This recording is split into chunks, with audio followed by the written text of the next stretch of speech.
나가겠습니다.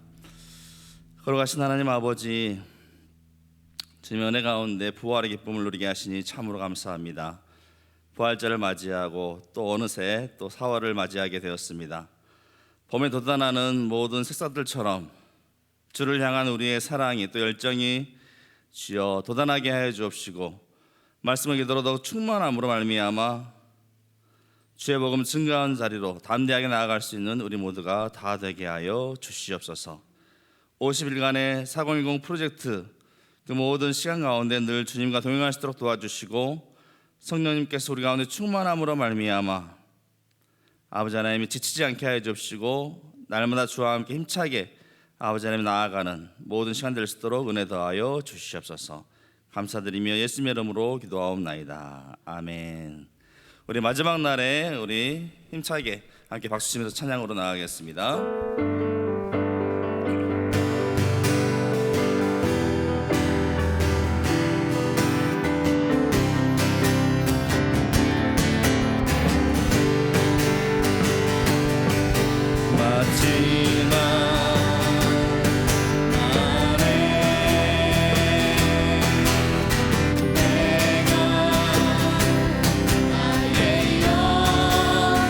모든 백성에게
우리가 먼저 하나님의 나라를 구하며 또 하나님 나라의 백성으로서의 삶을 이 땅 가운데서 또 소망 가운데 살기를 원합니다.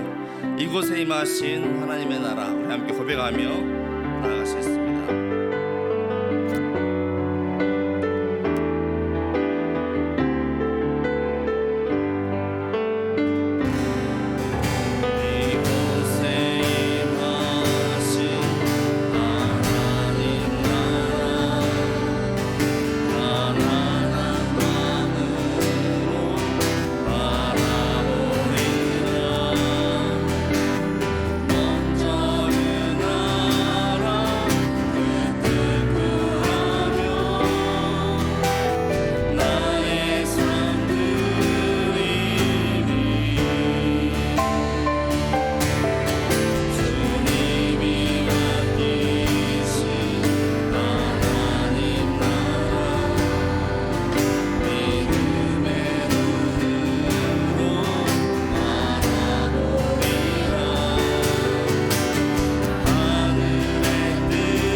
시작된 그리고 주님 다시 오실 완성될 그 나라를 우리 꿈꾸며 소망하며 주님 이 땅 가운데 살아가는 동안에 하나님 나라의 백성으로서의 삶을 거룩한 삶을 주여 잃지 않게 해 주옵시고 늘 깨어있음으로 말미암아 주님 다시 오실 그날을 맞이할 수 있는 우리 모두가 될 수 있게 해달라고 이 시간 특별히 주실 은혜를 사모하며 우리 함께 기도함으로 함께 나아가도록 하겠습니다. 하나님 아버지 감사합니다. 주님 오늘도 우리를 깨워주시고 우리의 영혼을 깨워주시고 주님 앞에 나와서 아버지 하나님 기도하며 주의 말씀 듣게 해주신 참으로 감사합니다. 주여 우리의 영혼이 깨어날 수 있도록 도와주시고 우리가 이 땅 가운데 비록 살아가지만 하나님 나라의 백성으로서의 거룩함을 아버지 고귀함을 존귀함을 잃어버리지 않게 해주시고 아버지 하나님이여 정말 신실한 아버지 하나님이 순결한 아버지 하나님이여 신부와 같은 삶으로 아버지 살아갈 수 있도록 은혜 도하여 주시옵소서. 오늘도 우리의 마음을 열어주시고 우리 심령을 열어주시고 깨어서 주의 말씀 주여 듣게 해주시고 그 말씀 구에 잡고 기도함으로 알미야 성령 술막히 되는 시간을 낼 수 있도록 주의 시간 역사하여 주시옵소서.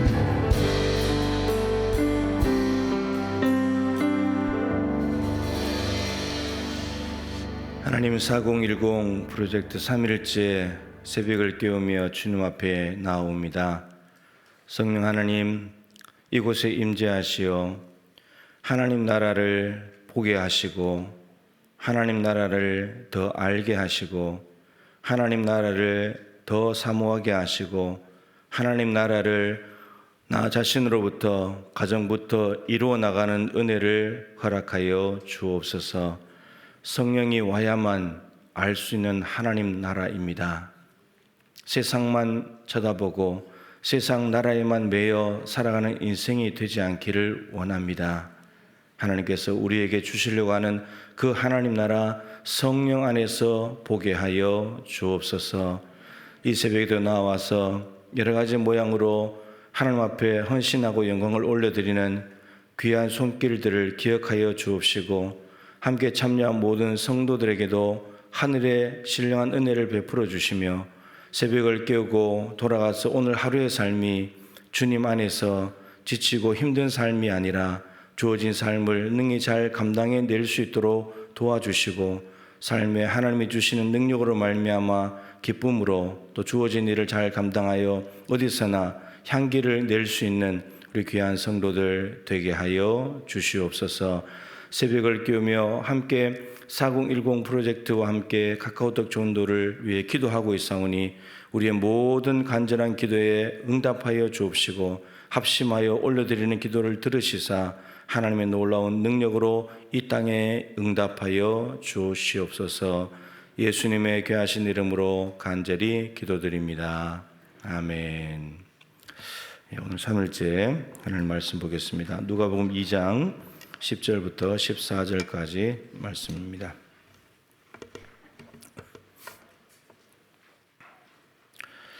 누가복음 2장 10절부터 14절까지 교독하겠습니다.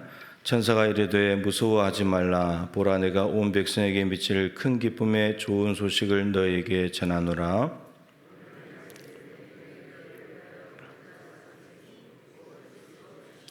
너희가 가서 강보에 쌓여 구유에 뉘어 있는 아기를 보리니 이것이 너희에게 표적이니라 하더니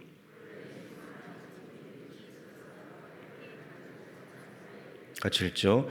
지극히 높은 곳에서는 하나님께 영광이요 땅에서는 하나님이 기뻐하신 사람들 중에 평화로다 하니라. 아멘.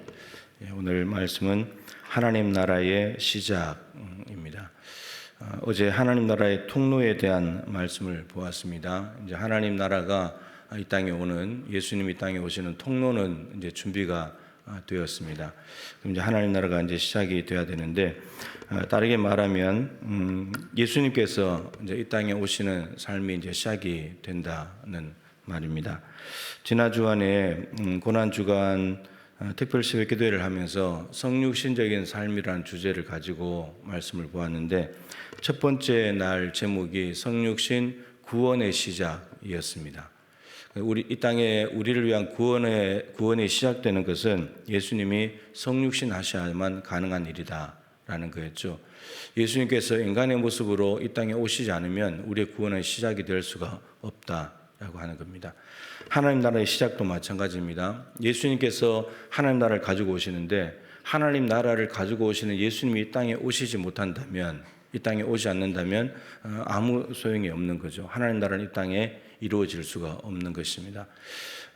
이제 우리가 하나님의 구원이라고 했을 때 큰 그림이 하나님께서 우리를 구원하실 계획을 세우시는 거죠. 그럼 그 계획을 세우시는데 그 계획이 이 땅에 이루어져야 되는데 그걸 누가 이루시는가? 예수님께서 이루신다는 겁니다. 이제 궁극적으로는 십자가이지만 그 십자가를 통해서 하나님의 구원을 성취하실 때까지 그 시작은 어디냐? 성육신에서 시작을 한다라고 하는 거죠. 인간의 모습으로 이 땅에 오셔야만 가능한 일인데 오늘 인간의 모습으로 오신 예수님의 모습을 누가복음이 기록을 하고 있습니다. 어제 1장 34절부터 38절까지 읽었는데 1장 앞부분에 33절까지도 있고 39절부터 뒤로도 구절이 많습니다. 그리고 2장도 지금 10절부터 보니까 9절까지 그리고 사이사이 본문들은 여러분들이 읽으셔야 됩니다. 그래야지 이제 이해가 되니까요.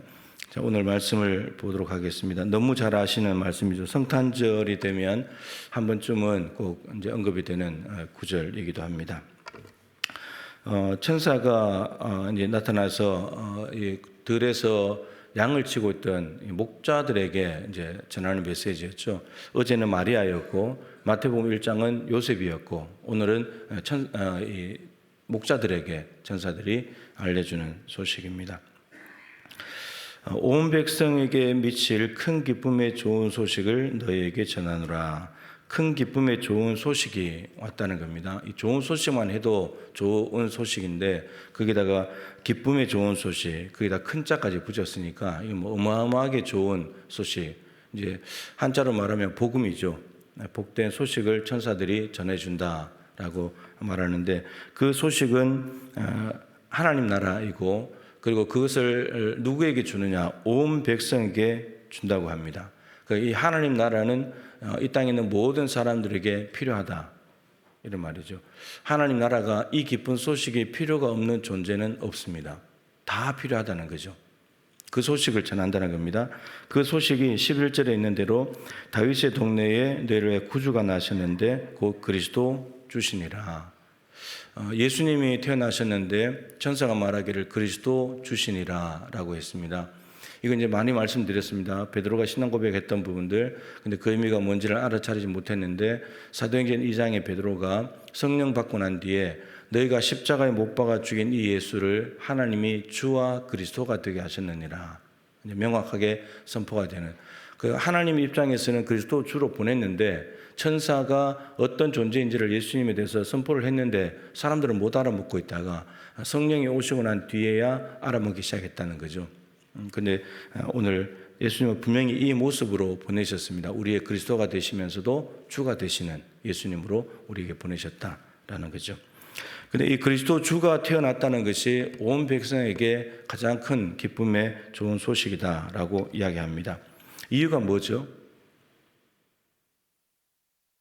왜 온 백성에게 기쁨의 좋은 소식입니까?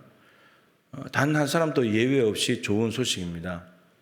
또 참 많이 말씀드린 건데 이 말은 예수님이 모든 사람에게 다 필요하다는 말이죠.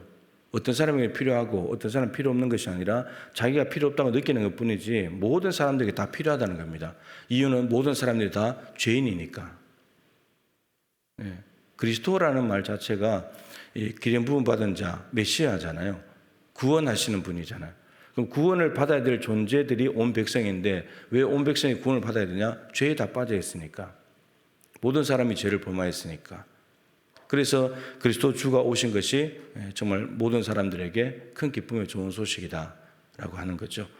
그것을 받아들인 사람들은 이제 정말 구원을 얻는 사람이 되었고 하나님 나라가 자기에게 오게 된 것이고, 근데 그것을 거부한 사람들, 알고도 거부하고 몰라서 거부하고 믿지 않아서 거부한 사람들은 하나님 나라를 경험하지 못하는 겁니다. 그렇기 때문에 니고데모처럼 세상 나라만 쳐다보고 사는 거예요. 그렇게 살다가 성령으로 말미암아 깨닫게 되면 이제 하나님 나라를 보기 시작하는 거죠. 그럼 달라지기 시작하는 거죠. 자, 근데 그리스도 주가 오셨는데 그 모습이 이제 12절에 인류를 구원할 모든 백성을 구원하러 오신 메시아의 모습이 뭐냐면 악인 거예요. 악이.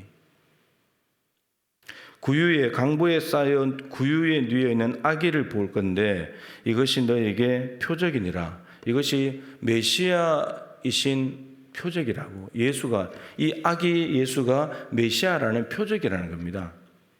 적어도 우리가 흔히 잘 아는 대로 메시아의 표적 그러면 뭐 백마탄 왕자가 나타나든지 수많은 군사를 호령해서 로마에 대항할 만한 어떤 장군이 나타나든지 그래야 메시아라고 할 수 있는데 근데 아기의 모습으로 오는 겁니다. 구유에 그것도 말밥 그릇에 누워서 오시는 예수님.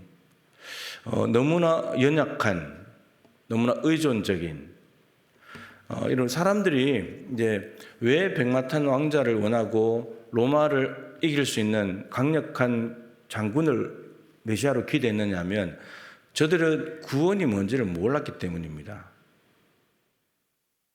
우리도 엉뚱한 메시아를 기다릴 수 있습니다. 하나님께서 메시아를 보내신 이유는 우리를 죄에서 건지기 위함이지, 이 이스라엘 백성이 느꼈지만 로마의 압제로부터 구원해 줄 메시아를 하나님은 보낸 적이 없습니다. 예수님이 와가지고 아기로 왔지만 3년 공생에 장성에 30세부터 33세까지 로마의 세력을 향해서 뭘 한 일이 없어요. 로마의 압제로부터 구원해 줄 메시아를 하나님이 보내지 않았기 때문입니다. 예수님이 십자가에 죽어서 죄를 없애주는 구원자로 오셨지 로마로부터 구해줄 구원자로 오신 것이 아닙니다. 우리로 말하면 우리에게 있는 어떤 문제를 해결해 주기 위해서 오신 분이 아닙니다. 우리 죄를 없애러 오신 분이지, 우리를 죄에서 건져주시려고 그 구원 주시려고 오신 것이지, 나머지 것들은 다 부수적인 것들이에요. 진짜 구원은 죄에서 건짐받는 겁니다. 다른 거 아무리 다 충족이 됐다 할지라도 죄에서 건짐받지 못했다, 그럼 지옥 가는 거예요. 구원받지 못한 거예요. 죄에서 건지러 오신 분입니다. 그러니까 우리가 생각하는 메시아가 중요한 것이 아니고 하나님께서 우리를 구원하신다고 했을 때 구원하는 방법은 하나님께 있습니다. 하나님의 방법으로만 구원받을 수 있는 거죠. 우리가 그 방법을 따라가야만 구원받을 수 있는데 그 방법은 아기로 보내는 예수님이었고 그분이 십자가에 죽으신 것이었고 그분을 믿으면 구원을 받는 건데 우리에게 유일한 길은 그 길밖에 없다는 거예요. 근데 문제는 이제 아기로 왔기 때문에 알아차릴 수 있느냐, 이게 문제죠. 근데 이 아기 안에 하나님께서는 표적을 넣어 놓았다고 했습니다. 그 표적은 눈에 보이는 현상이 아니고 본질이죠. 그 현상 안에 있는 본질. 그러니까 아기는 너무나 연약한 존재이고 의존적인 존재입니다. 부모님이 없이는 살아갈 수 없는 그런 존재죠. 그리고 성인이 아닙니다. 하나님이 성인을 메시아로 보내신 것이 아니고 아기로 보냈습니다.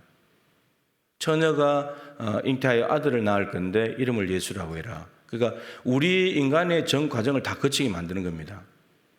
성령으로 잉태된 것 빼고 이 땅에 태어나는 과정들을 다 겪게 만드는 거죠.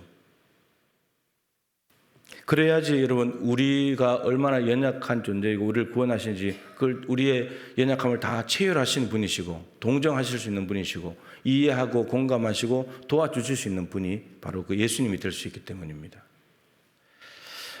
그리고 예수님은 아기로 태어나셔서 이제 동방 박사들이 와서 유대인의 왕으로 나신 애가 어디 계시냐 그 얘기를 하게 되면서 헤롯이 아기들을 다 죽였잖아요. 유아 대학살이 일어나는 그 현장 속을 살아내신 분입니다. 여기저기 피해 도망 다니면서 애굽으로도 가고 갈릴리로 가고 나사렛으로 가고 이렇게 도망 다니는 도피 생활도 하셨죠. 물론 부모님 때문에 이제 하게 된 거지만 그렇게 됐습니다. 그리고 마침내 십자가에 죽으셨죠. 나귀 타고 입성하셔서 나귀 새끼를 타신 것도 겸손, 그것을 상징하는 겸손한 왕, 위에 군림하는 왕이 아니라 겸손한 왕, 그것을 보여주시려고 나귀 새끼를 타고 입성을 하신 거죠. 그리고는 십자가에 죽으셨습니다.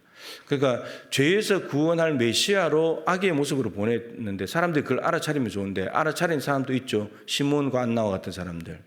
성령이 계셔가지고 기도하시던 사람들은 알아차렸습니다. 누가복음에 시몬과 안나 이야기가 나옵니다. 성령이 그 위에 계시더라. 성전을 떠나지 아니하고 밤낮으로 주야로 금식하며 기도함으로 섬기더니 아기 예수님이 오셨을 때 메시아임을 알아차렸다는 거예요. 그러니까 성령이 계신 사람들은 알아차릴 수 있습니다. 근데 성령이 없는 사람들은 그냥 아기가 보이는 거죠.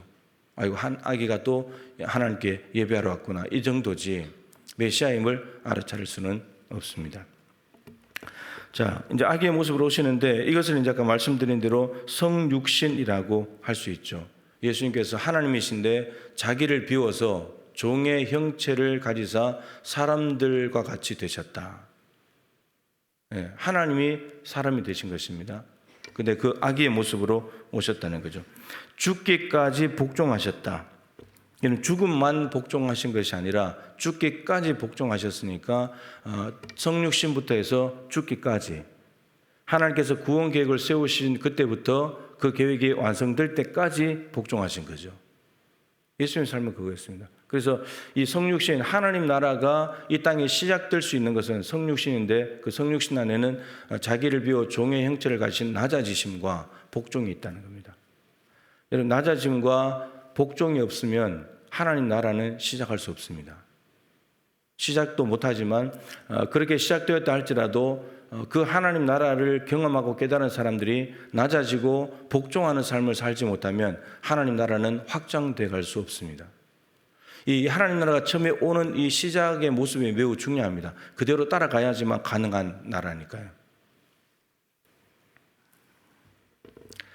자, 천사들이 이렇게 노래를 불렀습니다. 지극히 높은 곳에서는 하나님께 영광이요 땅에서는 하나님이 기뻐하신 사람들 중에 평화로다.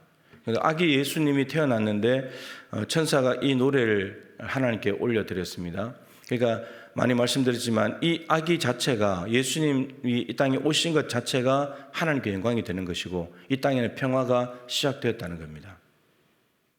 예수님 이 성육신 하신 자체가, 그리고 앞으로 예수님의 사역 자체가 이 사역을 위해서 간다는 겁니다.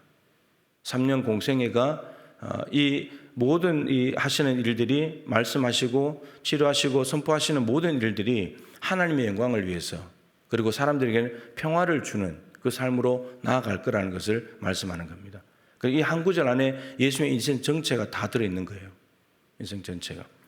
자, 태어났을 때 하나님께 영광이고 사람들에게 평화가 되었다는 말은 이것도 굉장히 이제 중요한 말입니다.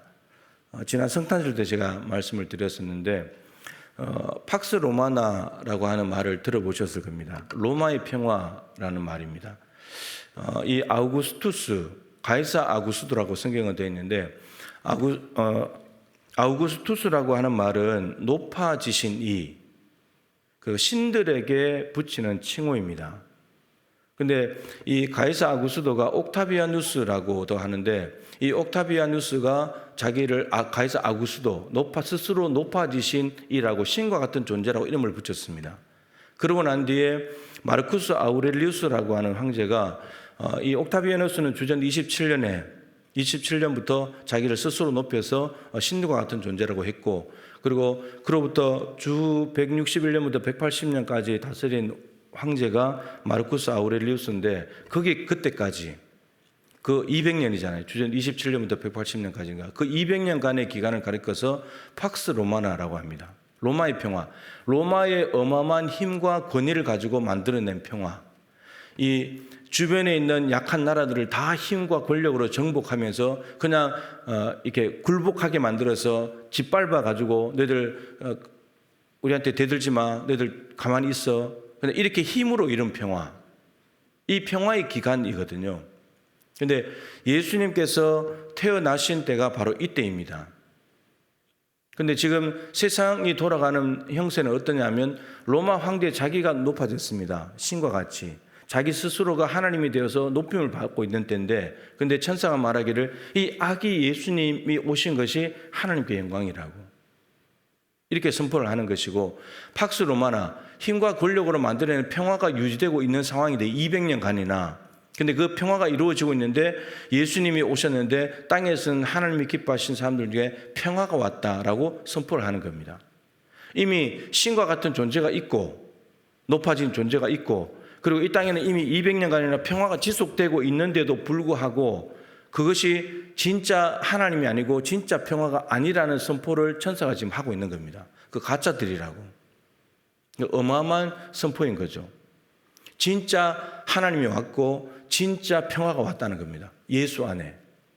근데 보기에는 말씀드리지만 아기의 모습이고 제일 위에 있는 로마 황제의 모습인데 너무나 대조적이고 극과 극이잖아요. 그런데 저기에 있는 존재가 신인 것 같고 저 사람이 만드는 평화가 진짜인 것 같지만, 그러나 그건 다 가짜들이고 예수님이 가지고 오신 것이 진짜다. 이걸 선포하는 것이 이 천사의 말입니다. 이게 보통 선포가 아닌 거죠. 베드로가 신앙 고백을 했던 빌립보 가이사랴 빌립보, 거기도 로마 황제의 영향력이 나타나고 있는 곳입니다. 근데 거기에서 예수님께서 사람들이 날 누구라고 하냐? 뭐 예레미야 선지자, 엘리야 뭐 이렇게 세례요한 이렇게 얘기하다가 베드로에게 주는 그리스도시요 살아계신 하나님의 아들이십니다.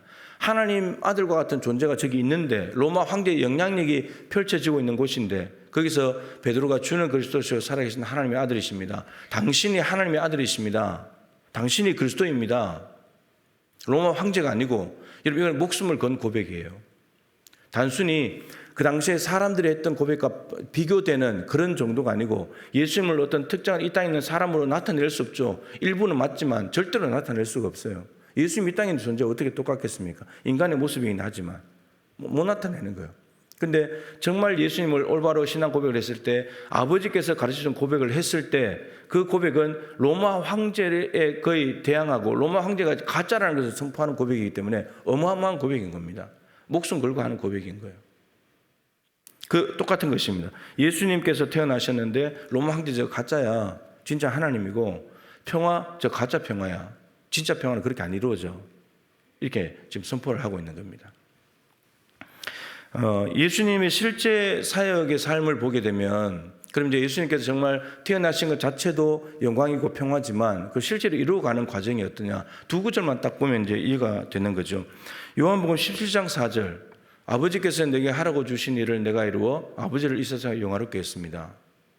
하나님께 영광을 돌리고 있잖아요. 아버지께서 하라고 주신 일을 이루어서 하나님께 영광을 돌리는 겁니다. 영광은 하나님께 돌리는 거지. 수직적으로 하나님께 영광을 올려드리는 겁니다. 그리고 수평적으로는 로마서 5장 10절 말씀을 받아두고 에베소 말씀을 받았는데, 에베소 2장에 보면 하나님 화목에 대한 말씀을 많이 하죠. 화목하게 됐다. 하나님과 우리 사이가 죄 때문에 원수 관계였는데 화목하게 됐다는 겁니다. 근데 그 화목이 어떻게 이루어졌는가? 유대인과 하나님 간에도 이 죄가 있어서 원수 관계였는데 화목하게 된 것이 어떻게 된 거냐? 십자가 때문이었습니다. 교회 안에 있는 이방인들도 하나님과 원수관계였는데 이 원수관계가 어떻게 해결됐는가? 십자가 때문이었습니다. 그리고 교회 안에 있는 유대인과 이방인이 어떻게 둘이 하나가 되었는가? 십자가 때문입니다. 그 십자가 죽음이, 십자가에서 자신을 다 내어놓는 희생이 자신의 생명을 내어준 것이 이 땅에 평화를 만들어 온 겁니다. 힘으로 가지고 굴림해서 짓눌러서 오는 평화가 아니고 오히려 자기를 희생해서 오는 평화입니다. 여러분, 힘으로 군림하려면 평화가 오지 않습니다. 그건 억지로 복종한 척 하는 거지, 진짜 평화는 오히려 나를 죽일 때 오는 겁니다. 그런데 이 하나님께 영광을 돌리고 사람들에게 평화를 이루는 것이 딱 만나는 지점이 십자가입니다. 아버지의 뜻을 이루는 것이 십자가이기 때문에. 그러니까 십자가만이, 성육신한 목적이 십자가에 죽는 건데 거기까지 연결될 때만 하나님께 영광이 되고 이 땅에 평화가 이루어지고, 하나님 나라는 하나님이 영광을 받으시는 나라잖아요. 주기도문에 있는 것처럼 다 아버지의 이름이 거룩히 영광을 받는 것, 하나님의 이름이 높아지는 것, 그리고 하나님 나라는 평화의 나라잖아요. 이 두 가지가 다 만나는 곳이 십자가예요. 그 하나님께 영광을 돌리고 이 평화를 이루려면 여러분, 우리가 낮아지는 것, 예수님처럼 낮아지고 희생하고 포기하고 손해보고 오늘 또 밑으로 내려갈 때 오늘 우리의 삶 가운데 하나님 나라가 이루어지게 된다는 거죠. 여러분, 위로 올라가서는 절대 하나님 나라가 이루어질 수 없습니다. 하나님 나라가 이루어지지 않아요. 이제 사회적으로 봤을 때 뭐 이제 어떤 지위상으로 높은 자리가 있겠지만 그 높은 자리에 가야 되지만 여러분, 거기서 자세가 내려가야 된다고요. 거기서 자세가 내려가야 된다고. 거기서 군림하기 시작하면 이거는 힘 조절을 못하는 엄청난 힘 권력자이기 때문에 더 위험한 사람이 되는 거예요. 지금 참 죄송하지만 이 사회를 엉망진창으로 만드는 사람들은 다 힘과 권력을 가진 사람들입니다. 서민들이 무슨 힘이 있어서 이 나라를 망칩니까? 그죠? 그 유튜브에 보니까 어떤 의원이 아주 오래전에 얘기했지만, 본인도 이제 서울대 출신인데 서울대 출신들만 어느 한날 한시에 다 모아가지고 다 없애버리면 대한민국이 30% 좋아질 거라고 그렇게 얘기하더라고요. 저는 일리가 있다고 생각을 해요. 그중에는 물론 이 나라를 위해서 참 헌신하고 일을 쓰는 사람들이 있지만 정말 힘과 권력을 가진 사람들이 나라를 제대로 하면 정말 살기 좋은 나라가 되고 평화의 나라가 되는데, 여러분 푸틴 보세요. 저 힘과 권력으로 평화를 만들려고 하잖아요. 다 망가뜨리는 거예요. 다 망가뜨려요. 저는 이렇게 생각해요. 푸틴이 얼마나 불안할까. 언제 총알이 날아와서, 언제 미사일이 날아와서 자기 죽을지도 모르는데 얼마나 불안할까. 지금은 위에서 누르는 것 같지만 불안한 겁니다. 사울이 다윗 쫓아다니면서 말씀드렸잖아요. 누가 더 불안해요? 사울이 불안해요? 다윗이 불안해요? 다윗이 더 불안한 것 같아도요, 사울이 더 불안해요. 하나님을 의지하고 하나님이 다윗과 함께 있다는 걸 사울도 알거든요. 그 쫓아가는 인생이, 자꾸 진두르는 인생이 성공하는 인생이 아니고요, 오히려 낮아지고, 야곱이 그래서 통일왕국을 이루잖아요. 400명 다 거둬서 아둘람에 몰려든 사람들 먹여 살리고, 또 200명 더부터 600명 먹여 살리고, 남유다 사람들 다, 북이스라엘 사람들 다 끌어안고, 그래서 만들어낸 게 이스라엘 통일왕국이잖아요. 여러분 밑으로 내려갔을 때 평화가 이루어지기 시작했습니다. 하나님 나라는 거기서 시작이 되는 거죠. 자, 오늘 이제 말씀을 정리하게 되면 로마 황제와 같은 존재들은 신이 아닙니다. 그들이 만들어낸 평화도 가짜인 거죠. 그리고 로마 황제는 인간이잖아요. 인간이 통치하는 나라는 인간의 나라입니다. 더군다나 군림하는 인간이라면 더더욱 하나님 나라가 이루어질 수 없는 거죠. 그리고 거기에는 하나님 나라 아닙니다. 사람이 통치하는 곳이니까 무시무시한 이제 굴복과 지배와 피지배 간의 이런 정말 억울하고 한 맺힌 삶이 시작이 되는 거죠. 사자가 소를 잡아먹고 있으니까 절대 평화가 이루어질 수 없습니다. 사자는 소처럼 풀을 먹어야 하나님 나라가 이루어지는 겁니다. 육식을 그만두고 채식으로 돌아갈 때 그때 하나님 나라가 임하는 겁니다. 사자가 하나님의 어마어마한 은혜를 받아가지고 소를 보고도 절대 입맛을 다시지 않고 잡아먹지 않고 나 소랑 함께 놀아야지, 그렇게 할 때 하나님 나라가 이루어집니다. 부자들이, 힘 있는 사람들이, 권력 있는 사람들이 자꾸 상대방으로 내려가는 거, 그게 다 성육신 정신입니다. 성육신 정신이 없이는 하나님 나라가 절대 이 땅에 올 수가 없는 거죠. 오늘 또 여러분들이 세상 살아가면서 조금만 더 내가 힘을 빼고, 내가 한 번만 더 희생하고, 내가 한 번만 더 낮아지고, 한 번만 더 겸손해지면 거기에 하나님 나라가 이루어집니다. 절대 힘을 과시하고 내가 이 정도 되는 사람이라고 이렇게 뽐내기 시작하면 하나님 나라가 절대 오지 않습니다. 파괴가 됩니다. 그래서 우리가 하나님 나라가 오는, 하나님 나라가 시작되는, 우리로부터 퍼져나가는 그 지점에서 방해물이 아니라 하나님 나라가 우리를 통해서 우리의 삶의 한 자리 한 자리마다 그 나라가 이루어진다면 순천당의 하나님 나라가 더 확장되지 않겠습니까? 오늘도 주님이 이 땅에 희생하심으로 가지고 오신 하나님 나라가 우리를 통해서 오늘도 조금이라도 확장되어가는 은혜의 역사가 일어나기를 소망합니다. 기도하겠습니다. 십자가에서 하나님께 영광이 되고 사람들에게 평화가 이루어졌습니다.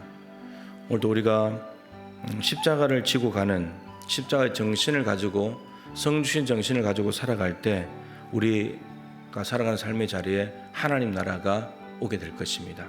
하나님 나라를 보게 될 것입니다.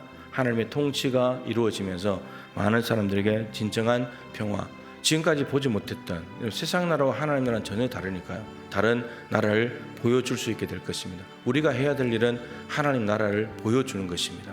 하나님 나라가 있다고. 여러분들의 삶을 통해 그러한 은혜 역사가 일어나면 좋겠고, 4010 프로젝트와 카카오톡 총동원 전도를 위해서 계속해서 여러분들이 작정한 태신자를 위해서 계속해서 기도해 주시고, 여러분 목장의 장기 결석자들이 주님 앞에 돌아오게 달라고, 탕자처럼 앉아서 아버지 집에 있을 때 좋았던 것을 떠오르게 해달라고, 그래서 교회로 돌아오게 해달라고, 현장으로 돌아오게 해달라고 기도해 주시기를 바랍니다. 그리고 오늘 서남종 전도사님 목사 임직을 합니다. 여러분 이제 목사 임직 받고 이제 목회자로서, 목사로서 또 하나님 주신 사명을 잘 감당할 수 있도록 한번 축복 기도 해주시면 고맙겠습니다. 기도하시다가 돌아가시기 바랍니다. 주님의 이름을 세 번 부르고 간절히 기도합니다. 주여.